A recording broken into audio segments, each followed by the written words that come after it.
spokesperson Kristen Rasmussen. Kristen, thanks for being with us this morning.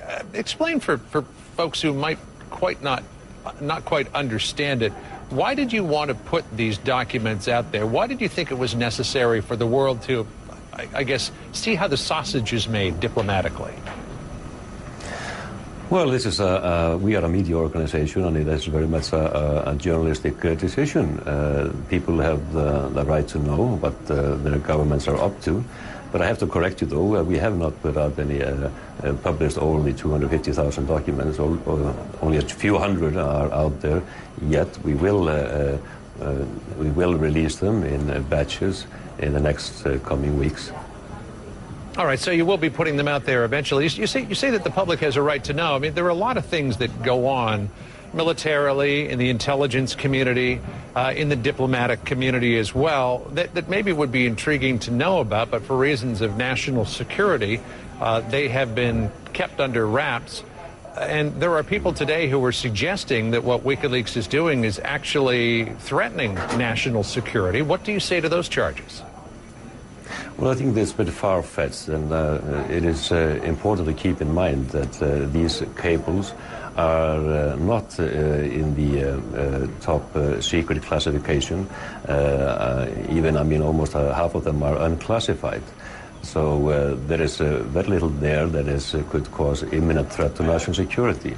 And may I add, because of the accusation that the information in these cables may cause danger to individuals, that we have and will go to great length in scrutinizing the materials, both our organization and our media partners, in order to redact names of individuals that might actually be harmed by the exposure.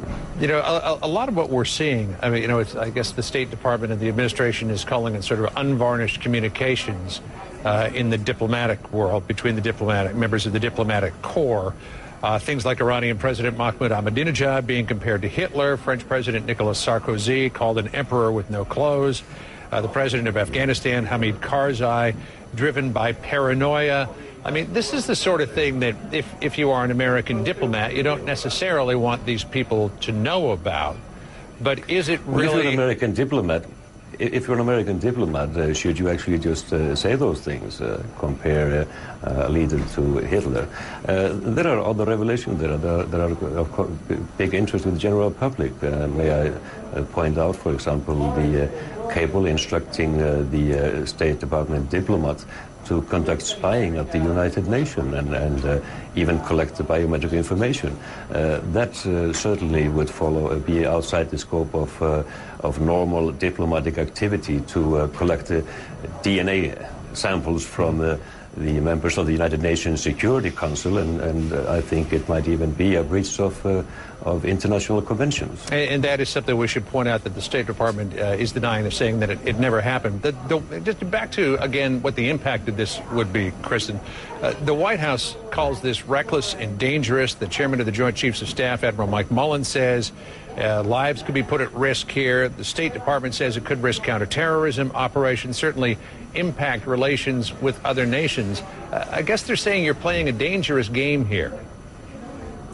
Well, these are comments that were in statements before actually we started releasing the materials, and this is nothing new to us. We had similar strong statements when we were releasing the Iraq war logs and the Afghan war diary. Later on, even top officials on the Pentagon had to admit that there had been no dangers caused. When the Iraq war log was released, prior to the release, the Pentagon was saying that we were putting the lives of 300 individuals into danger. Yeah. In fact, when we released the material, we had redacted all names, so there was no danger there. Now, this is being ratcheted up by American politicians. Republican Congressman Peter King says that he wants WikiLeaks prosecuted for espionage, and he's also pushing the Secretary of State to declare WikiLeaks a foreign terrorist organization. And I'm wondering what your response to that is. Well, I think this is a very serious thing to say from lawmakers, and I hope that is not the sentiment in Washington in general. All right, Kristen Rasmussen from WikiLeaks, thanks for joining us this morning.